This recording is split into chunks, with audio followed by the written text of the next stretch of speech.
Boa tarde a todos. Vamos então para a nossa aula de correção dos exercícios de fixação. Na aula de hoje nós vamos corrigir o exercício de ação, o exercício tranquilo. Nós tivemos a aula de ação e agora seria interessante você aferir o seu conhecimento com algumas perguntas de prova.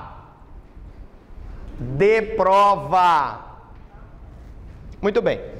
Primeira questão é uma questão de Juiz do Trabalho do Maranhão, 2005, segundo a doutrina dominante. Atenção, segundo a doutrina dominante, que aí eu posso ter vários tipos de doutrina, e nós vimos na prova vários tipos de doutrina, né?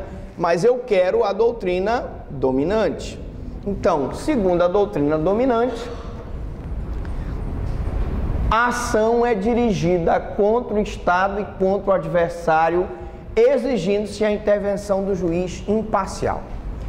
Eu pergunto, essa alternativa está correta ou está errada? Está errada. O que está errado aí? Para a doutrina dominante, a ação é dirigida contra o Estado. Quando você for fazer a nossa açãozinha, né? Uma ação de reintegração de posse, uma ação de manutenção de posse, uma ação de interdito proibitório, você vai colocar assim: excelentíssimo senhor juiz de direito da Vara Civil da Comarca de papapá, pererê, popopô. Você não vai colocar excelentíssimo senhor juiz de direito e fulano de tal réu. Não existe isso. Então a ação é contra o Estado. Está errado pela doutrina dominante dizer que é contra o réu. A questão da intervenção de juiz imparcial está correta. O juiz tem que agir de forma imparcial, intervir naquele processo de modo imparcial, tá? Então a letra A está errada. A letra B, a ação insere-se no rol dos direitos subjetivos, está correto, né? A ação está no rol dos direitos subjetivos porque é uma faculdade que você tem de pleitear ou não do Estado aquele provimento jurisdicional. Portanto, é um direito subjetivo do autor. Então, a letra B está correta, né? A ação é dirigida apenas contra o Estado. Está correto também, como nós explicamos pela doutrina majoritária dominante. A ação é dirigida contra o Estado. Você pode questionar, mas o apenas limita. Mas de acordo com a doutrina dominante, você entra com a ação contra o Estado, não contra o adversário, tá? Letra D. A ação é um direito que depende da existência de um direito subjetivo material, sendo por determinação constitucional instrumental. Gente, que ela é instrumental, sim, nós já vimos na nossa aula de ação que ela é instrumental. Só que ela independe de direito subjetivo material. Nós podemos entrar com a ação, nós vimos isso na aula. Eu posso entrar com uma ação sem que necessariamente eu precise do direito material, porque a ação pode ser que ela não esteja embasada no direito material e a atuação, portanto, vai ser improcedente, mas eu não preciso desse direito material para ajuizar a ação, beleza? Então as alternativas corretas seria, a alternativa correta seria a letra E, que diz que as alternativas corretas são a letra B e C, tá? Então anota aí, vamos para a próxima. Próxima pequenininha também, Magistratura Federal, segundo a doutrina dominante. Repare que eles estão perguntando segundo a doutrina dominante, porque nessa aula de ação nós vimos que tem várias doutrinas, né? Então, segundo a doutrina dominante, nós temos aí a manifesta ilegitimidade de parte importa inépcia da petição inicial. Não é inépcia da petição inicial, gente. Se a parte for ilegítima, a petição inicial será improcedente, não inepta, tá? Então, anote lá o que está errado na letra A. Os pedidos formulados em cumulação eventual não podem ser incompatíveis entre si sob pena de inépcia da inicial. Bom, o pedido se eles forem cumulados, eles não podem ser incompatíveis entre si. Até aí, a alternativa estaria absolutamente correta. O problema é que ela diz assim, olha, sob pena de inépcia da inicial. Não é. É sob pena de improcedência do pedido. Sob pena de improcedência do pedido. Portanto, a letra B está errada. Aí a letra C diz, a teoria utilizada em relação à petição inicial pela lei brasileira é a da substanciação. Está correto, né? Teoria utilizada em relação à petição inicial pela lei brasileira é a teoria da substanciação. Então é a letra C de casa que é a correta. Professor Franklin, o que está errado na letra D de dado? A petição inicial e a contestação devem ter, respectivamente, coerência interna, não podendo sustentar teses contraditórias, sob pena de, no caso da inicial, ser inepta e no caso da contestação haver confissão ficta. Gente, a petição inicial não pode ser contraditória. Petição inicial contraditória pode gerar inépcia ou pode gerar improcedência. Até aí tudo bem. Todavia, a contestação não precisa respeitar esse princípio de que ela não pode sustentar teses contraditórias, tá? A contestação é livre. Você é livre para contestar. Você não precisa se preocupar com isso de não sustentar teses contraditórias. E o segundo ponto é que a confissão ficta só ocorre no processo civil, e nós já aprendemos isso, quando você não contesta. Quando você não contesta, você é citado, tem 15 dias para contestar. Se você não contesta, o que acontece? Você está presumindo, vai se presumir como verdadeiros os fatos alegados pelo autor. Então, quanto à questão de sustentar teses contraditórias, eu posso, na contestação, arguir, por exemplo, em preliminar, uma coisa julgada, uma litispendência, e no mérito eu posso sustentar que aquela pessoa não pode cobrar aquela dívida, porque aquela dívida já foi paga, por exemplo.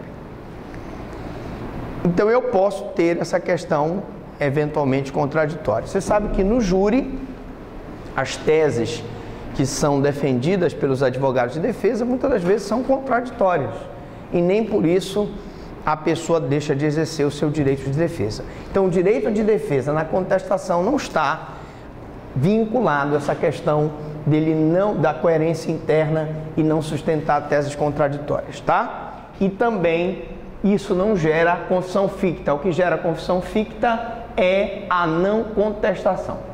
Passando logo para o número 3, assinale a opção correta. Número 3, qualquer pessoa é parte legítima para a propoação popular. Atenção, ação popular. Quem é que é parte legítima para a propoação popular?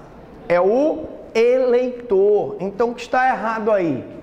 Qualquer pessoa não. O eleitor é parte legítima para a propoação popular que visa anular o ato lesivo ao patrimônio público ou de entidade que o Estado participe, a moralidade administrativa, o meio ambiente, o patrimônio histórico e cultural, ficando ao autor, salvo comprovada má-fé, isento de custas judiciais e ônus da sucumbência. Na ação popular, o autor não precisa pagar custas judiciais e ônus da sucumbência, só se for comprovada a má-fé dele. Está correto.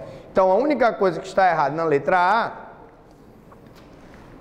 é que não é qualquer pessoa. A pessoa tem que ser eleitor. Está no prazo, no letra B. O prazo para se contestar a ação popular é de 15 dias. Errado, né? A ação popular, ela tem que ser contestada em 20 dias. Professor, mas o novo Código de Processo Civil não unificou todos os prazos? Essa foi a pergunta que me fizeram. E eu já respondo para vocês. Gente, é verdade, o novo Código de Processo Civil unificou todos os prazos. Hoje, os recursos foram unificados. Todos os recursos, eles são interpostos e contrarrazoados no prazo de 15 dias. Todavia, a ação popular, é uma ação prevista numa lei especial, é uma legislação extravagante, portanto ela tem prazo próprio e esse prazo não foi modificado com o novo Código de Processo Civil, portanto ela permanece nos seus 20 dias sim, ok? Por não, que foi? E outras leis especiais, né? Não é só ação popular. Toda vez que uma lei especial ela determinar um prazo diferente, pelo princípio da especialidade, que nós já aprendemos, a norma especial derroga a norma geral. Logo, se na ação popular o prazo é 20 dias, eu não vou aplicar a norma geral, que é o Código de Processo Civil, com prazo de 15 dias, ok? Bom, a letra C. O Ministério Público na ação popular pode assumir a defesa do ato impugnado ou dos seus autores? Sim ou não? Não, gente. Imagine um prefeito que resolva demolir um patrimônio histórico do município. A pessoa entra com a ação popular e o Ministério Público vai fazer a defesa do ato do prefeito. Quem é que vai fazer a defesa do ato do prefeito? É o procurador do município, é o advogado do município. Se fosse um ato praticado pelo governador do estado, patrimônio histórico, cultural, artístico, paisagístico, quem ia fazer a defesa do governo? Era o Ministério Público? Não, vai ser o procurador do estado. E se fosse um ato praticado pela União, quem faria a defesa da União? O advogado-geral da União. O Ministério Público não é advogado, não faz a defesa do Estado, não faz a defesa do município, não faz a defesa da União. A função do Ministério Público é fazer a defesa da sociedade, ok? Muito bem, então está errada a letra C. A letra D, né? A sentença na ação popular terá eficácia de coisa julgada oponível erga omnes, exceto no caso de haver sido a ação julgada improcedente por deficiência de prova. Está absolutamente correto. E é o mesmo raciocínio para a ação civil pública, né? A ação civil pública e a ação popular, a sentença ela gera efeito erga omnes para todos, salvo se for julgada em procedência por insuficiência de provas. O que acontece, professor Frank? Se ela for julgada por improcedência por insuficiência de provas, o requerente vai juntar novas provas e vai entrar com nova ação popular, ou o Ministério Público vai entrar com nova ação civil pública, com novas provas para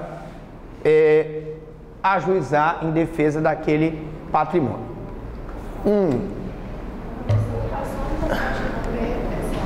É a ação popular e a ação civil pública. A ação popular e a ação civil pública terão eficácia de coisa julgada oponível erga omnes, exceto no caso de haver sido a ação julgada improcedente por deficiência de prova, tá? E finalmente a letra E, a ação popular não visa a defesa dos interesses da coletividade? Não, ela visa. O que está errado é esse não, ela visa a defesa dos interesses da coletividade. Portanto, a alternativa da terceira questão é letra D de dado. Vamos rapidinho para cá.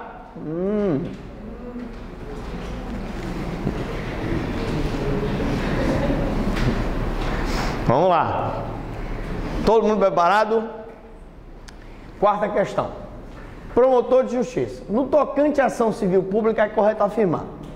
Inciso 1. É uma das funções institucionais do Ministério Público promover o inquérito civil, a ação civil pública para a proteção do patrimônio público e social, do meio ambiente e de outros interesses difusos coletivos. Está correto?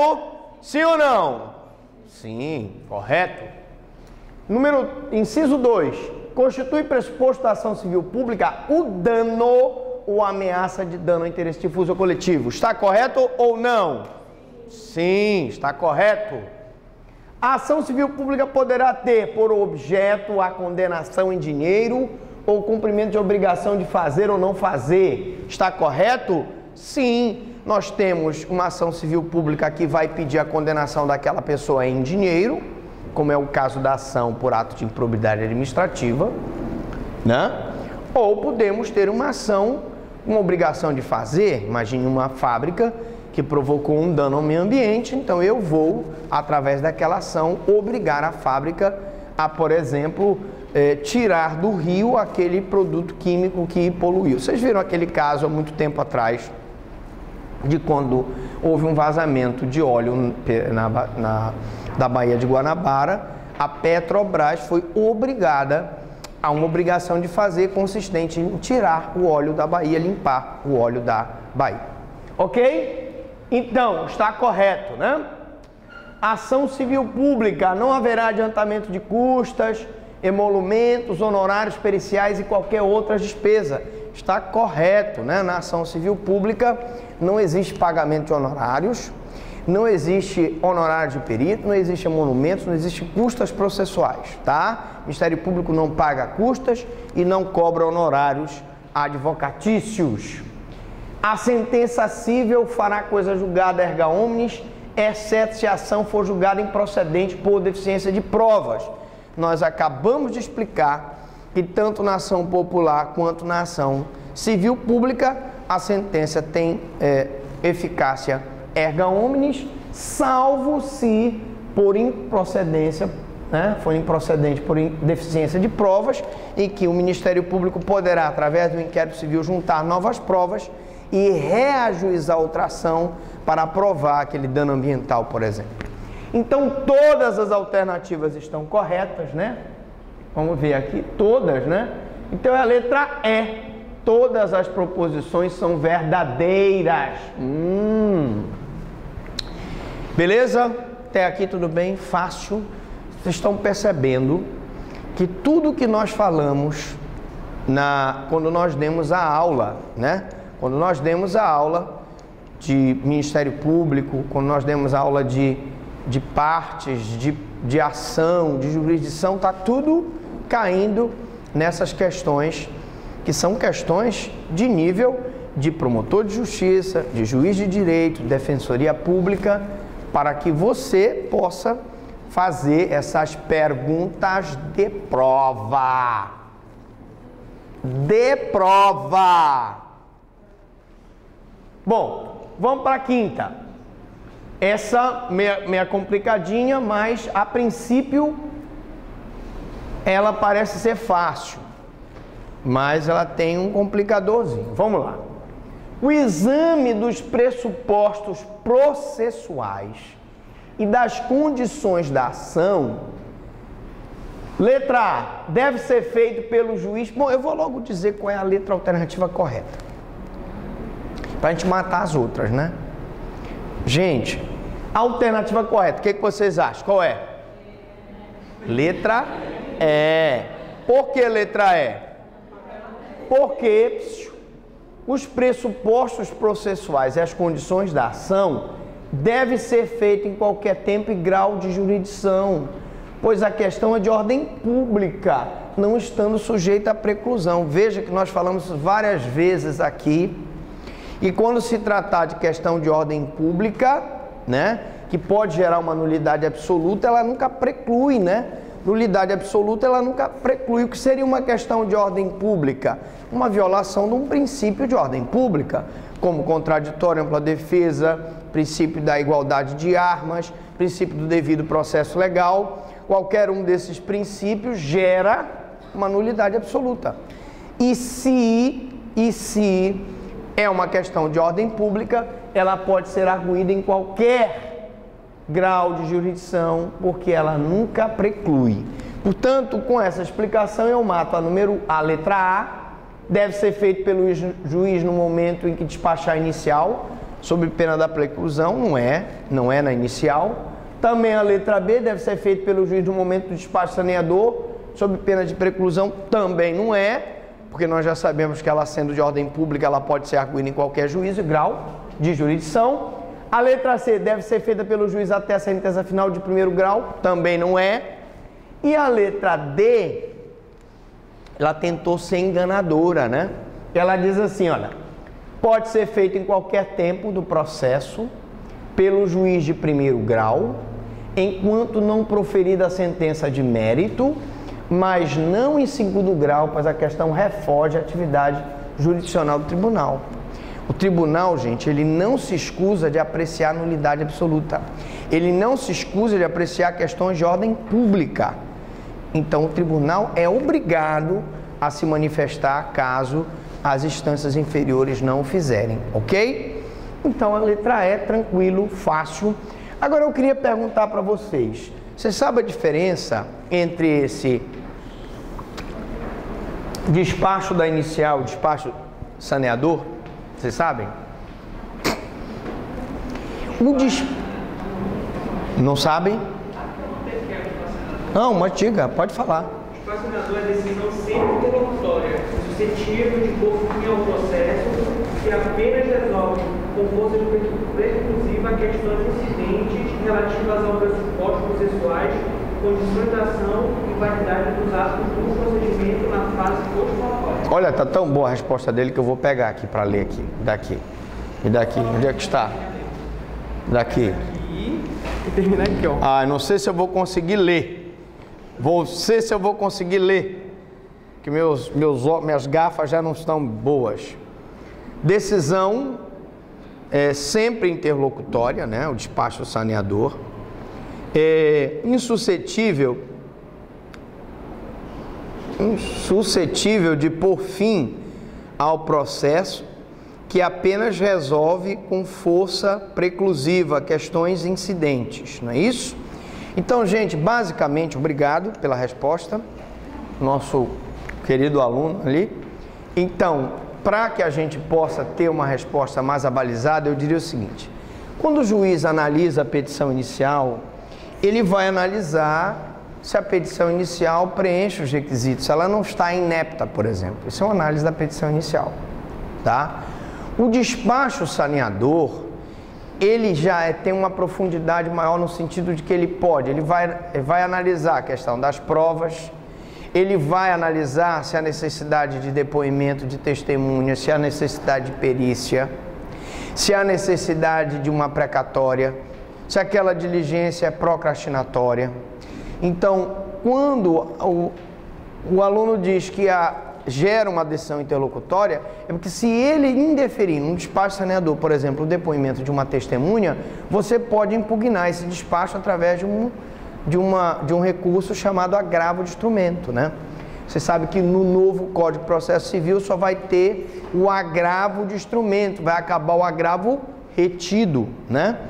Então você vai impugnar essa decisão interlocutória proferida no despacho saneador através do agravo de instrumento. É só para diferenciar que uma analisa simplesmente os requisitos da petição inicial e outra não, ela pode ter um conteúdo mais profundo no sentido de analisar produção de provas, etc. O despacho da petição inicial ela é embasada pela teoria da acessão, não é isso? Sim, em que eu vou ter que, na petição inicial, provar tudo que eu quero para que o juiz se convença de que aquela minha pretensão é procedente. Bom, vamos então para a sexta questão. Senão, o computador desliga, né? Demora muito aqui, ele vai e apaga. Sexta questão, promotor de justiça em relação às condições de ação, assinale a alternativa incorreta. Vamos para as corretas então, né? O Ministério Público não tem legitimidade para ajuizar ação individual em nome do consumidor lesado para pleitear prevenção, reparação, direito individual não homogêneo. Está certo ou está errado? Está certo. Por quê? Porque, preste atenção, Ministério Público não ajuiza ação para defesa de direito individual não homogêneo. Se fosse direito individual homogêneo, como por exemplo o direito à educação de uma criança, o direito à saúde de um enfermo, tudo bem. Mas o direito individual homogêneo, você comprou um produto individualmente, esse produto veio com um defeito. Você vai ter essa defesa do teu interesse individual não homogêneo através de quem? Do advogado. É o advogado que vai fazer a defesa dela. ou se ela for pobre no sentido da lei, o defensor público. Então aprenda logo, meu amigo aluno, que quando for direito individual não homogêneo, o Ministério Público não tem legitimidade. Portanto, a alternativa A está correta. Letra B, o Ministério Público tem legitimidade para ajuizar ações coletivas para a tutela dos interesses difusos, coletivos e individuais homogêneos. Está correto? Sim, está correto. O Ministério Público pode ajuizar ações coletivas, né? Eu mesmo, como promotor de justiça, ajuizei várias ações coletivas. Uma delas, por exemplo, foi uma ação coletiva em favor de todas as crianças que tinham intolerância à lactose. Então, nós pleiteávamos, através dessa ação, uma tutela antecipada para que a prefeitura ou o estado fossem obrigados a fornecer leites, Pregomin, Alfarrex, são leites especiais para aquelas crianças que têm intolerância à lactose, que só se alimentam com esses leites especiais. E isso é uma defesa através de uma ação coletiva, né? Uma ação coletiva. Letra C, o Ministério Público, a pessoa jurídica interessada e os partidos políticos têm legitimidade para promover a ação de improbidade administrativa? Resposta, não. Partido político, não. Partido político não tem legitimidade para mover a ação de improbidade. Portanto, a alternativa incorreta é essa daqui, letra C, né? Letra D. As ações de improbidade movidas pelo Ministério Público configuram hipótese de litisconsórcio necessário, sendo obrigatória a integração na lide da pessoa jurídica interessada. Correto, né? Quando eu movia ações civis públicas por desvio de recurso público da prefeitura, nós mandávamos que a prefeitura figurasse no polo da relação jurídica processual como litisconsórcio. Ela era intimada para figurar como litisconsórcio. Por que, professor Franklin? Porque na hora em que eu consegui o ressarcimento daquele dano, aquele ressarcimento vai para a prefeitura. No caso da Operação Lava Jato, a União ela tem que estar no litisconsórcio lá, porque a União é interessada. Na hora em que aquele dinheiro que foi lá para a Suíça vier e foi recuperado, ele vai para a União. Então a União tem que ser chamada, porque se trata de uma hipótese de litisconsórcio necessário. Pergunta de prova. Nas ações de improbidade propostas por outro legitimado, que não o Ministério Público, é obrigatória a intervenção deste como custos legis, sob pena de nulidade do processo. Está correto, né? Se ele não mover a ação de improbidade, ele necessariamente terá que ser intimado como custos legis. Beleza? Tranquilo? Então aqui a sexta questão, a alternativa incorreta é a letra C de casa. Bom, vamos então para a nossa questão subjetiva. A questão seguinte, eu não vou demorar muito porque é grande, né? E a resposta também é enorme. Vamos ler para vocês. Presta atenção. No moderno sistema processual brasileiro, o direito de recorrer ao judiciário para a correção das lesões aos direitos individuais tornou-se garantia constitucional. Dispõe o artigo 5º da Constituição Federal. A lei não excluirá da apreciação do Poder Judiciário lesão ou ameaça ao direito. Assim, os vínculos existentes entre o direito de ação e a pretensão, formando uma relação de instrumentalidade, leva-nos à conclusão de que o exercício da ação está sujeito à existência de 3 condições. Explicar detalhadamente cada uma dessas. Então, nós teríamos que responder sobre a possibilidade jurídica do pedido, o interesse de agir e a legitimidade da parte. Eu fiz aqui o esboço de como seria essa resposta. Vamos ver aqui. Claro, professor Franklin, no novo Código de Processo Civil, eu não vou mais considerar a possibilidade jurídica do pedido como condição da ação. Mas o Código de Processo Civil anterior considerava, né? E nós estamos numa questão ainda sob a égide do antigo Código de Processo Civil. Então, vamos, para a gente não ter que ler isso aqui, eu vou tentar explicar resumidamente, né? Depois vocês querem que leia? Bora ler, né? Bora ler? Você não quer que leia? Vamos lá, gente. Para dar um exemplo, rapidamente. Nós teríamos que fazer uma dissertação envolvendo as 3 condições da ação, segundo o Código de Processo Civil antigo. Segundo o novo, eu excluiria a possibilidade jurídica